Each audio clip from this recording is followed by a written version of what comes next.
Assalamualaikum warahmatullahi wabarakatuh. Halo Sobat ASN, kembali lagi di program Belajar Bersama ASN. Nah, di kali ini kita sudah memasuki tahap keempat dalam pembuatan SKP. Sudah tahu belum apa itu tahapan keempat dalam pembuatan SKP? Nah, tahap keempat dalam penyusunan SKP itu yaitu menyusun strategi pencapaian hasil kerja. Setelah kita memahami apa yang akan dicapai di tingkat organisasi, maka pimpinan tinggi dari instansi harus menentukan strategi pencapaian hasil kerja apa yang paling tepat untuk dilakukan setiap individu atau bawahannya agar bisa mencapai target pada SKP.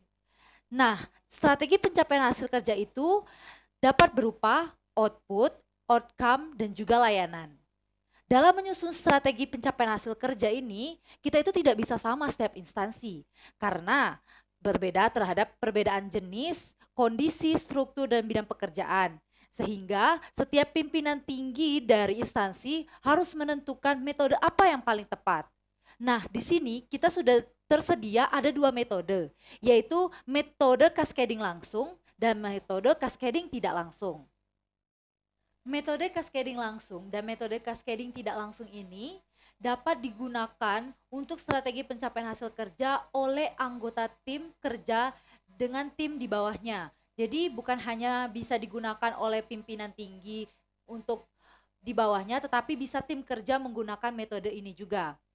Dan juga ketika pimpinan menggunakan metode langsung dan tidak langsung, metode cascading ini, pimpinan itu harus memperhatikan beberapa hal. Yang pertama, mempertimbangkan jenis, kondisi, struktur, kompetensi, dan keahlian dari pegawai, serta memperhatikan bidang pekerjaan di masing-masing unit kerja instansi tersebut. Jadi setiap pimpinan tinggi itu harus paham betul apa yang menjadi tusi dari bawahannya sehingga tidak tumpang tindih pekerjaan dan menghindari hal-hal yang tidak sesuai dengan tusi yang harus dikerjakan dari pegawai tersebut.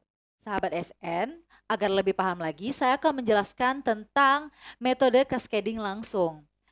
Di dalam metode cascading langsung itu, terdapat 3 pendekatan yang dapat digunakan untuk menentukan strategi pencapaian hasil kerja berdasarkan metode cascading langsung.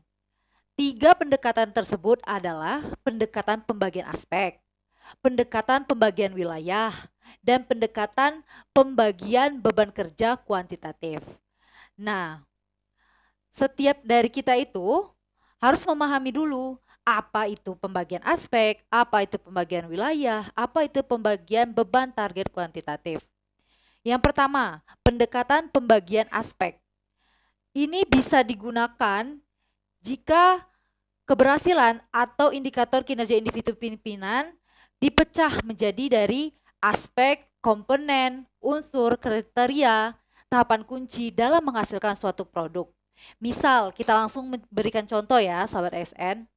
Nilai indikator kinerja pelaksanaan anggaran itu dibagi ke tim kerja, ada 12 aspek indikator.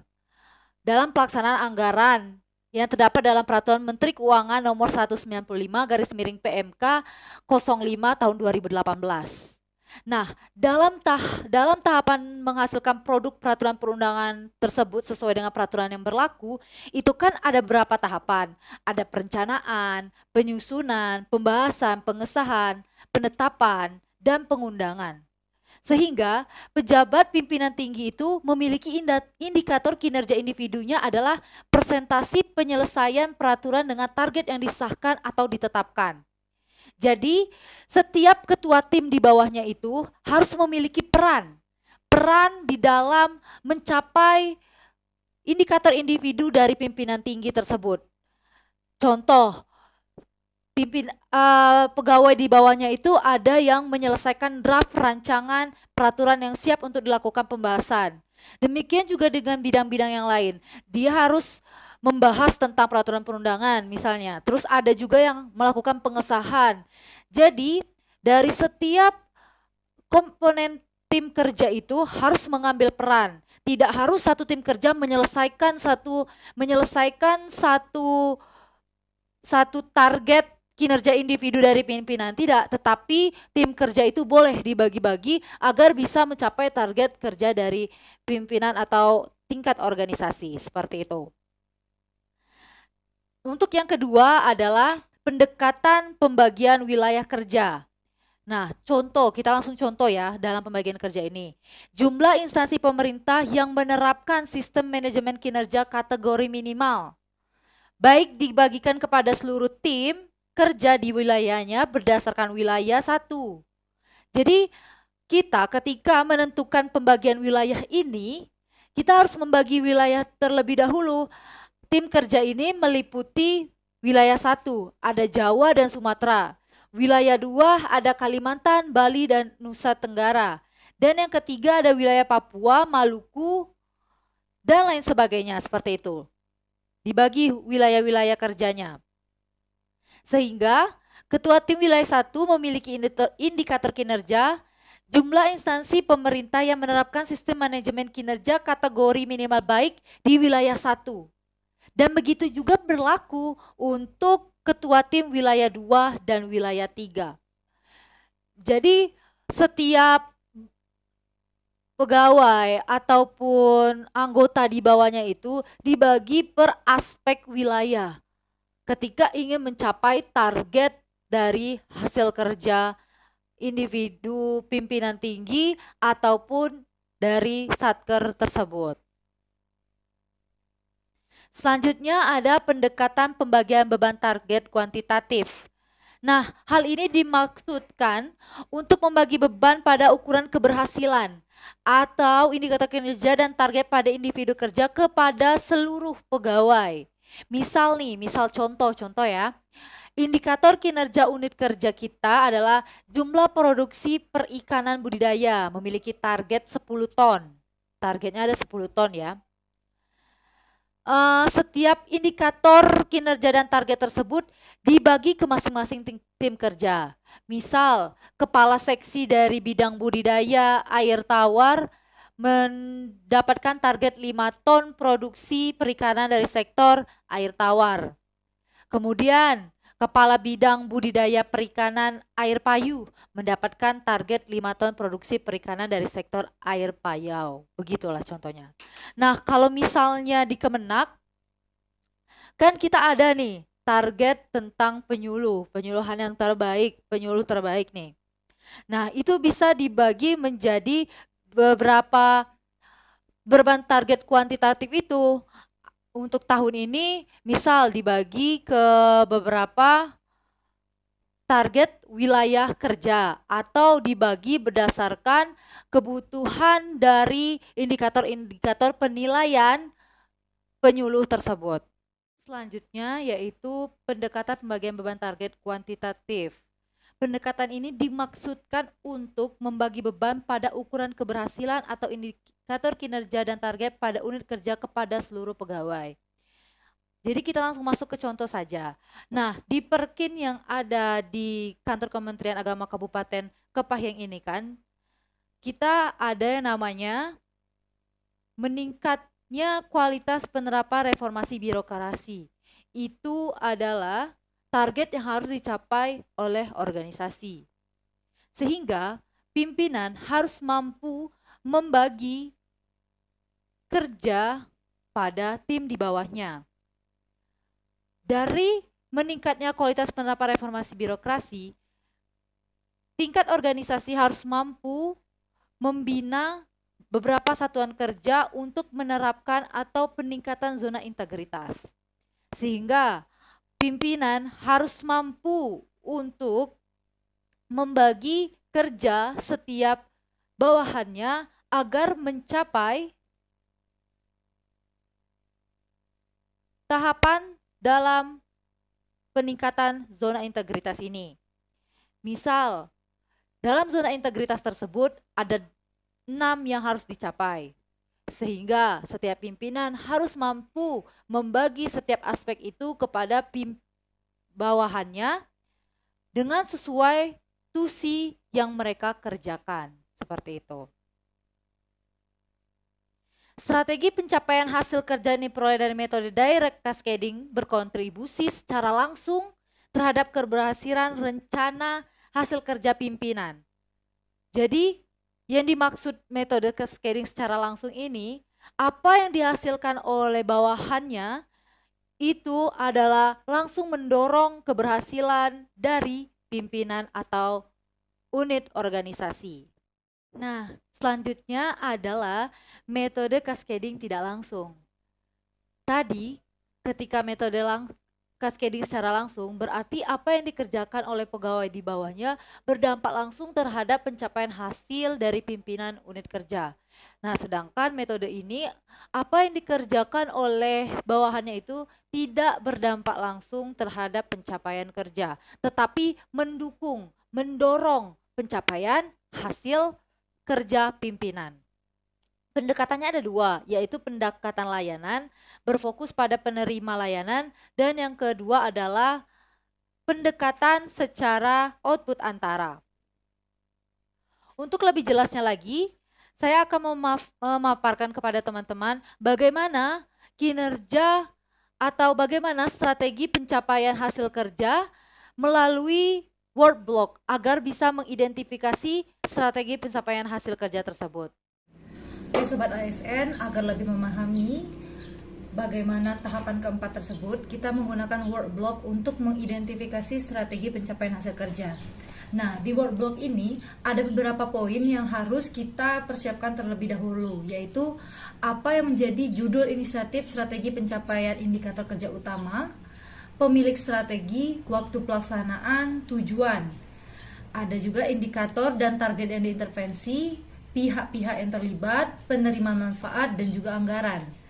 Nah, sebelumnya kita harus menyiapkan terlebih dahulu hal apa yang memang sesuai dengan tusi kita masing-masing.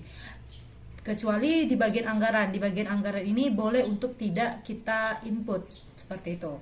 Terus ada juga strategi key activities, langkah-langkah yang harus kita lakukan sehingga menghasilkan keluaran kuncinya nanti seperti apa.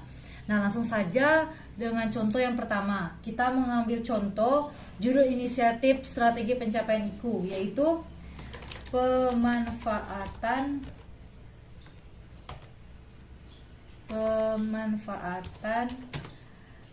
teknologi informasi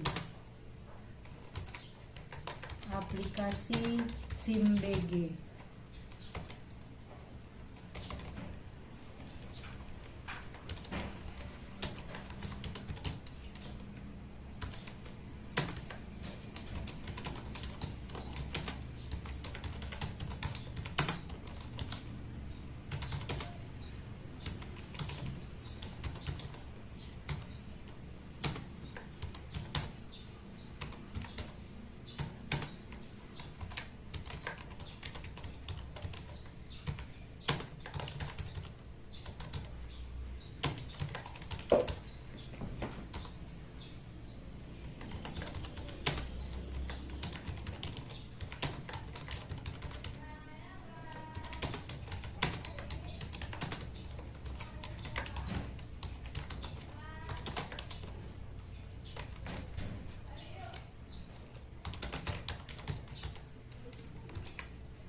Nah, judul inisiatif yang kali ini sebagai contohnya itu pemanfaatan teknologi informasi aplikasi SIMBG dalam rangka peningkatan layanan penerbitan PBGT atau IMB, persetujuan bangunan gedung atau izin mendirikan bangunan, dan juga SLF, sertifikat layak fungsi. Siapa yang menjadi pemilik strategi? Yaitu kita ketahui Direktur 2 misalnya.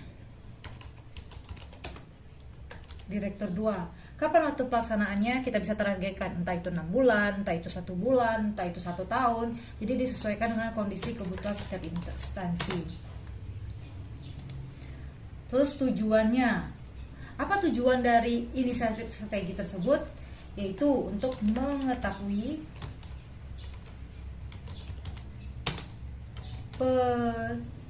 penerapan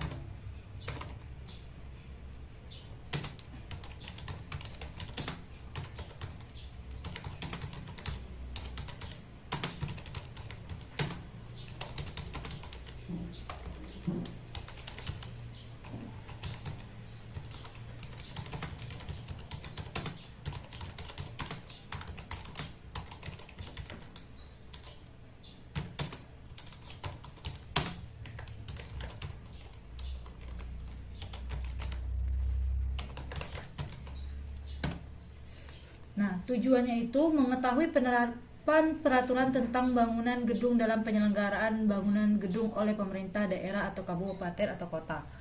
Nah, eh, dari strategi tersebut ini akan lebih memberikan kemudahan kita karena sudah informasi tersebut sudah langsung terinput di aplikasi yang akan kita siapkan. Terus indikator dan target yang diintervensi yaitu 30% pemerintah daerah, kabupaten atau kota yang nilai indeks penyelenggaraan bangunan gedung minimal baik. Terus siapa yang menjadi pihak-pihak yang terlibat di dalam strategi ini juga harus kita masukkan. Misalnya kita bisa bekerja dengan Kementerian Kominfo atau BSSN. Penerima manfaat sudah pasti pemerintah daerah, kabupaten.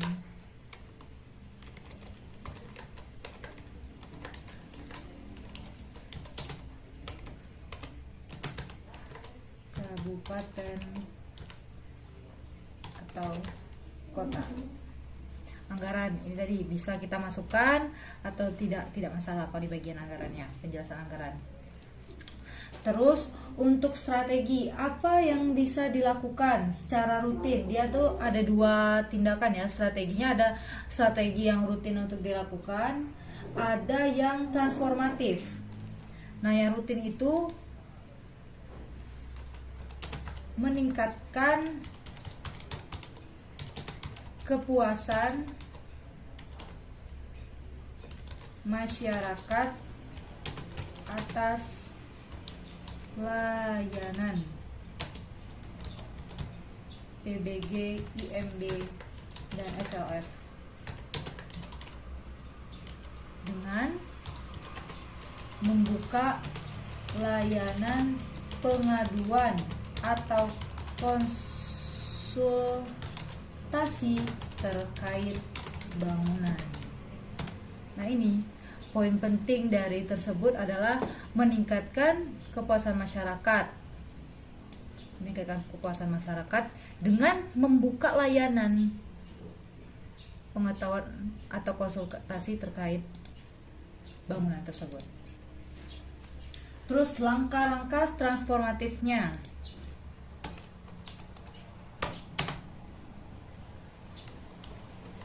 Meningkatkan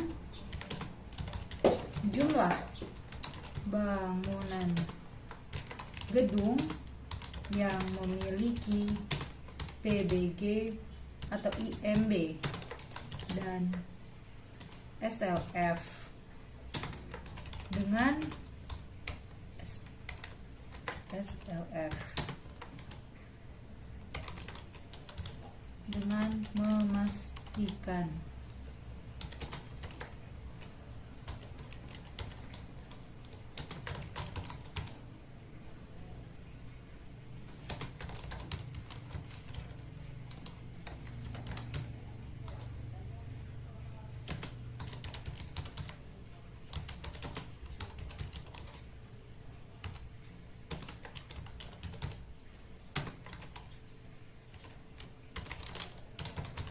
sebagai media pembinaan penyelenggaraan bangunan gedung. Poin di sini adalah meningkatkan jumlah bangunan gedung sehingga harus memastikan pemerintah daerah kota menggunakan aplikasi yang sudah disediakan oleh penyelenggara. Yang kedua,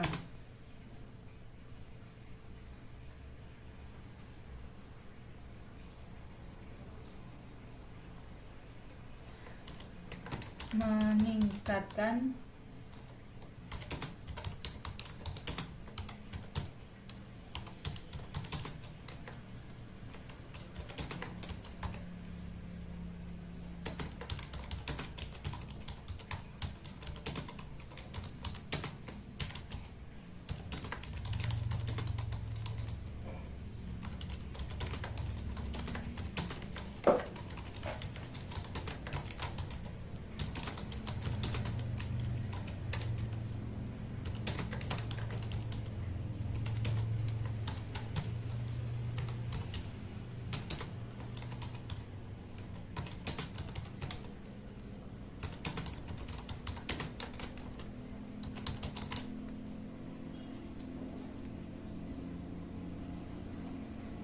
Jadi, poin yang kedua itu juga meningkatkan jumlah PBG, IMB, dan SLF yang diterbitkan sesuai dengan NSPK dan memastikan SDM di pemerintah dapat mereview dokumen PMBG, IMB secara akurat melalui aplikasi. Jadi, sangat memberikan kemudahan seluruh di aplikasi itu dengan mudah direview dokumen-dokumennya.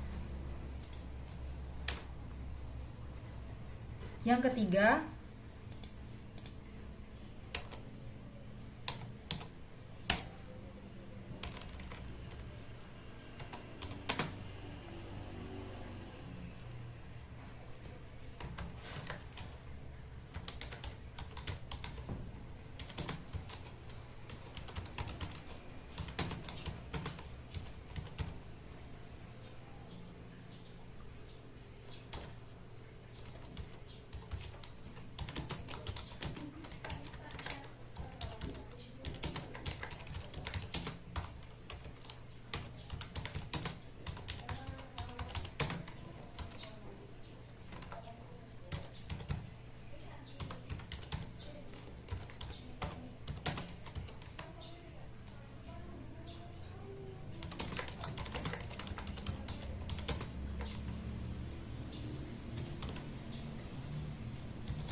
jadi dengan adanya aplikasi ini nanti yaitu dapat meningkatkan keakuratan dan kemuktahiran data. Jadi data tersebut bisa diolah secara berkala dan diupdate langsung melalui aplikasi. Jadi untuk seluruh bangunan-bangunan yang sudah tercatat itu bisa terus diperbarui data-datanya. Jadi tidak mengalami kesulitan kembali. Nah, apa yang menjadi keluaran kunci dari strategi tersebut? Yaitu yang pertama, pasti respon yang cepat. Respon yang cepat dan akurat atas pengaduan masyarakat dan permohonan konsultasi penerbitan PBG, IMB, dan SLF melalui aplikasi SIMDG. Pasti keluaran kunci yang dihasilkan respon yang cepat atas pengaduan-pengaduan masyarakat. Nah, itu kan memberi kemudahan baik kepada masyarakat dan juga pemerintah daerah tersebut.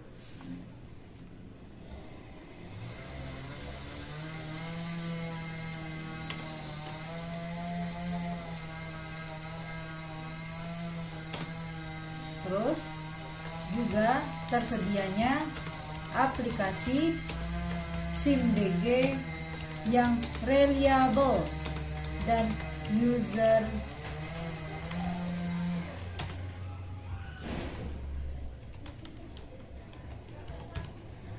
di aplikasi ini.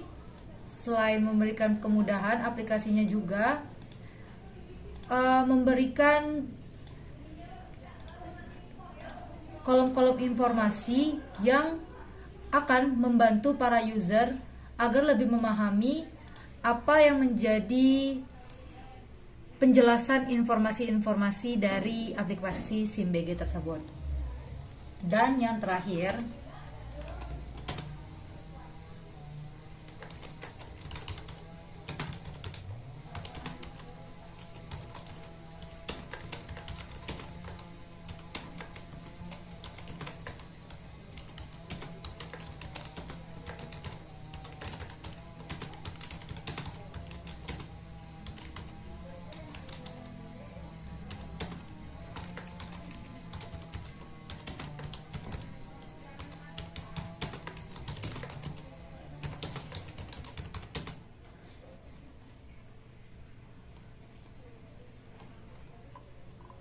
melalui